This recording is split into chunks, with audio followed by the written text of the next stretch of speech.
अपने फील्ड का बादशाह बन। ऐसा कहा जाता है कि अगर आप किसी भी फील्ड में 10,000 घंटे अपनी ईमानदारी से काम कर लेते हो तो आप उस फील्ड के मास्टर बन जाते हो।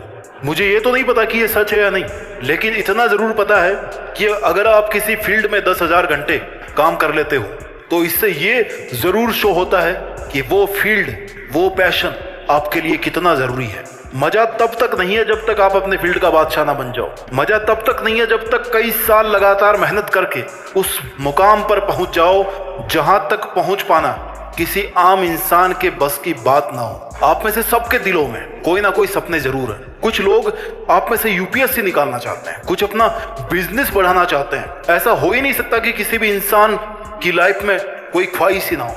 हम जब से पैदा होते हैं, जब से हमें समझ आना शुरू होती है, तब से हमारे अंदर ख्वाहिशें पैदा होने लगती है, इच्छाएं बनने लगती है। हम बचपन में खिलौनों के पीछे दौड़ते हैं, गुब्बारों के पीछे दौड़ते हैं, मन ही मन सोचते हैं कि यार कोई आके हमें चॉकलेट दे दे। धीरे धीरे जब हम बड़े होते हैं ना, स्कूल में जब हमारा एडमिशन होता है, तब हम रिजल्ट वाले दिन सोचते हैं कि पहले नंबर पे आ जाऊं तो कितना मजा आ जाए। जब थोड़े से और बड़े होते हैं तो फिर सोचने लगते हैं कि यार ऐसी कोई नौकरी मिल जाए जिससे मैं बहुत सारा पैसा कमा सकूं, अमीर बन जाऊं। ख्वाहिशें खत्म नहीं होती। मन में हर पल कुछ ना कुछ पाने का इरादा जरूर होता है, भले ही मेहनत का इरादा ना हो, लेकिन पाने का इरादा जरूर होता है। अब लाइफ का दूसरा पहलू समझते हैं। आपको कोई भी चीज तब तक नहीं मिल सकती जब तक आप उसके लिए एलिजिबल नहीं होते।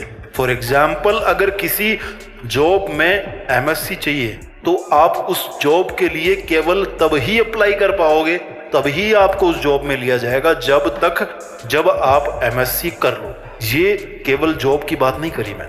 जब हम किसी बड़े सपने के लिए काम करते हैं तो हमें तब तक अपना लक्ष्य अचीव नहीं होता जब तक हम उसके लिए वास्तव में एलिजिबल नहीं हो जाते। और एलिजिबल तब होंगे जब उसके लिए हम हद पार मेहनत करेंगे। इतनी मेहनत करेंगे कि कुछ महीनों के लिए या कुछ सालों के लिए इस दुनिया को ऐसा लगेगा कि यार एक बंदा हुआ करता था यहाँ पे, कहाँ गया पता नहीं, दिखता ही नहीं आजकल तो। जब आपका जन्म होता है तो एक चीज उसके साथ उसी टाइम पे फिक्स हो जाती है, योर डेथ, आपकी मौत, कि एक दिन आपकी मौत होनी है।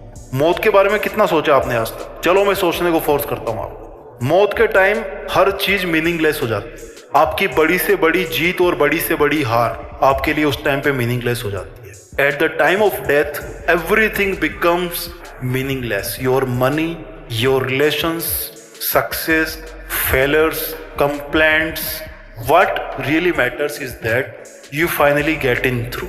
आप कैसे कैसे आपने अपनी जिंदगी बताई है, केवल वो मायने रखता है। You will be thinking that you had to have an end, कि अब समय आ गया है दुनिया को अलविदा कहने का, उन यादों के साथ में जो यादें आपने इस धरती पर बनाई। आपको नहीं पता आप कहाँ जा रहे हो, आपको कुछ नहीं पता। So what you have is only today. Just live as you like, as you always dream about it. आपको ये समझना पड़ेगा कि अपने फील्ड का बादशाह बनने के लिए आपके पास उस मौत तक का टाइम, लेकिन आपको ये भी नहीं पता कि वो आपकी मौत का दिन कब आने वाला है। हो सकता है वो 5 साल बाद आ जाए, 2 साल बाद आ जाए, किसको पता अगले महीने की 8 तारीख को, उसके बाद आने वाला हो, या कल शाम को आने वाला हो। आई नो आप कल शाम तक अपना ड्रीम अचीव नहीं कर पाओगे। अगर ऐसा होता है तो आई एम सॉरी, लेकिन कल शाम तक आप इस तरह से जिंदगी जी सकते हो जैसा आपने अपनी लाइफ के बारे में हमेशा इमेजिन किया होगा। कोई भी योद्धा, कोई वॉरियर, आपने सुना है कभी पुराणों में कि वो हार्ट अटैक से मर गया, या तो वो बूढ़ा होके मरा होगा बढ़िया राजपाट करके, या फिर किसी युद्ध में जवानी में मारा गया होगा। आप भी अपने जीवन के एक योद्धा हो।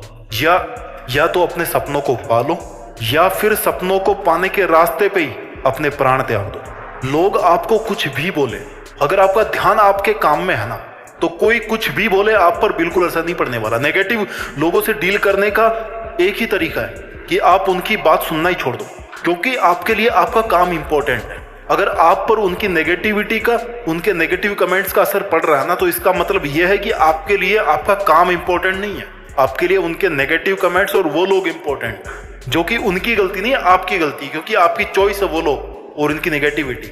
आपकी चॉइस, आपका काम नहीं है, दैट इज योर मिस्टेक। वो अपने नेगेटिव कमेंट्स बोलने का काम ठीक से कर रहे हैं, आप अपना काम करने का काम ठीक से नहीं कर रहे हो, गलती आप में है। जिस दिन आपका फोकस अपने लक्ष्य पे होगा ना, उस दिन चाहे आपको पूरी दुनिया गाली दे, आप पर बिल्कुल फर्क नहीं पड़ने वाला।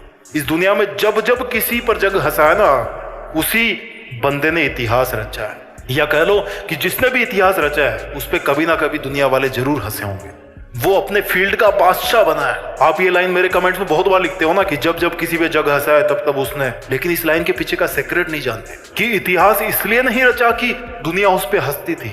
वो इतिहास इसलिए रच पाए क्योंकि उन पर लोगों के हंसने का, उनकी नेगेटिव थॉट्स का कोई असर नहीं होता था। वो फिर भी अपना काम करते थे। उनके लिए अपनी लाइफ का गोल वैल्यूएबल था, ना कि वो लोग। इसलिए वो अपने फील्ड का बादशाह बने। आज आपको ये डिसाइड करना पड़ेगा कि आपके लिए लोगों के घिसे पिटे ताने इंपॉर्टेंट है या फिर अपना dream important. This is the general tendency of people कि नेगेटिव बातों में ज्यादा इंटरेस्ट लेते हैं। मुझे नहीं पता हमारे दिमाग में ऐसी क्या प्रोग्रामिंग है कि पॉजिटिव से ज्यादा नेगेटिव बातें उसमें पहले घुसती है। अगर आप एक्सपेक्ट कर रहे हो कि कोई आकर के आपको थामेगा और आकर के बोलेगा कि भाई तू सबसे बेस्ट है, तू सबसे अच्छा काम कर रहा है, मैं तेरे हर कदम पे साथ हूं, तो इसकी संभावना बहुत कम है मेरे भाई। रेयरली कोई बंदा ऐसा होगा जो आपको हर माहौल में, हर कदम पर, हर सिचुएशन में, हर मौके पर, हर टाइम पर आपको पॉजिटिविटी दे। और वैसे भी यहाँ तो रिश्ते निभाने के लिए भी भैया जेब खाली करनी पड़ती है, यही दुनिया की हकीकत है।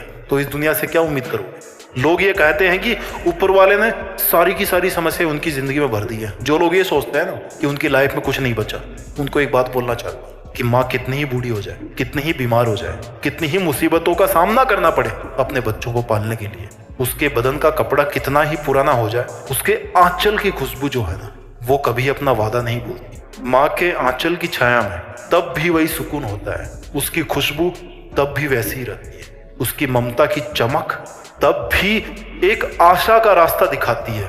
उस आंचल के नीचे भले बड़े इंसान से ज्यादा खुश नसीब इस दुनिया में कोई भी नहीं है। अगर तुम्हें पैदा करने वाली इतनी महान है ना, तो फिर तुम्हारे इरादे और तुम्हारी मेहनत छोटी कैसे हो सकती है? समस्याएं आएंगी, आपको अपने फील्ड के टॉप तक पहुंचने में बहुत सारी समस्याएं आएंगी, but remember it's not only you who is in the problems, there are millions others too. करोड़ों लोग हैं समस्या में। जो समस्या आपको है ना, लाखों लोगों को है वो समस्या। ऑलरेडी आपकी समस्याओं वाली कम्युनिटी है दुनिया में, हर समस्या की कम्युनिटी है। This is the only truth that you can not finish even a single day, even a single our without any problem. जैसे गुलाब के पौधे पे कांटे होते हैं ना, जैसे ट्रेन को रफ्तार पे दौड़ने के लिए, ट्रेन की रफ्तार का मजा लेने के लिए साउंड भी सुनना पड़ता है, छुक छुक छुक छुक। जैसे बारिश को धरती पे उतारने के लिए बादलों को टकराना पड़ता है, आपस में साउंड क्रिएट होता है। वैसे जिंदगी में ना मकसद को पाने के लिए अपनी समस्याओं से होकर गुजरना पड़ता है, लोगों के तानों का साउंड सुनना पड़ता है। It's very very very natural phenomena. You have to learn to rise against all odd. हजार विषमताओं के बाद भी उठ जाने वाला ही असली हीरो होता है। दीमक जैसा बनके अपने हर दर्द से ऊपर उठ के अपनी समस्याओं का चूर्ण बनाना पड़ता है। अगर मेहनत करते करते तुम हार जाओ ना, तो इस बात का जवाब ढूंढना कि हम गिरते क्यों हैं, ताकि बेहतर तरीके से उठना सीख सकें। ओके, इसको इस बात से समझो, जब किसी को एक लंबा जंप मारना होता है तो उसको 2 कदम पीछे लेना पड़ता है, राइट? आप फिल्मों में देखते हो, जब एक कार को स्टंट दिखाना हो तो उसको पीछे लेना पड़ता है, पहले स्पीड देनी पड़ती है।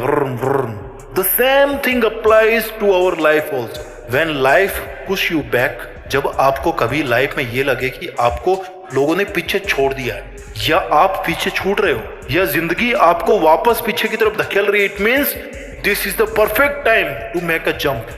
This is the perfect time to have a ride. दौड़ के जाओ और उछल जाओ सबके ऊपर से।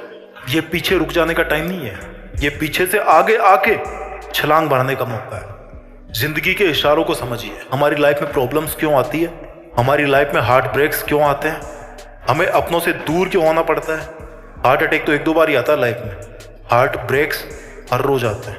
हमें अपनों से दूर क्यों होना पड़ता है, हमें कुछ भी आसानी से क्यों नहीं मिल जाता। Because if you can dream big, if you can challenge and fight with big problems, तो आप निश्चित तौर पर अपने फील्ड के बादशाह बन सकते हो। समस्याएं आपको कमजोर बनाने नहीं आती, वो आपको जीतना सिखाने के लिए, जीना सिखाने के लिए आती है। आज अगर आपके पास कुछ नहीं है तो इसका कारण ये दुनिया, ये मुश्किलें, या आपका फैमिली बैकग्राउंड नहीं है। कौन है इसकी वजह? It's only you, yourself. केवल आप ही वो एकमात्र वजह है जो ये पूरा नक्शा, पूरा सीन बदल के रख सकते हो। वीडियो के अंत में यही कहना चाहूंगा कि जिंदगी में रोना भी पड़ता है और आंसू भी छिपाने पड़ते हैं। और सबसे बड़ी बात कि दुनिया की आड़ में एक सन्यासी बनकर मेहनत भी करना पड़ता है। और अगर आपके अपने फील्ड के बादशाह बनने के सफर में कोई आके टांग लगाए, आपको डिस्टर्ब करे, आपको डिमोटिवेट करने की कोशिश करे, तो याद रखना, किसी ने सच ही कहा है कि इंसान को खुद की नज़र में सही होना चाहिए, बाकी गलतियां तो लोग भगवान पे भी निकाल देते हैं। अपना ख्याल रखिए, आगे बढ़ते रहिए और मेहनत के दम पर अपने फील्ड का बादशाह बन के दिखाइए। और अपने फील्ड का बादशाह बनकर देश में अपना ही नहीं बल्कि दुनिया में देश का नाम कीजिए। जय हिंद,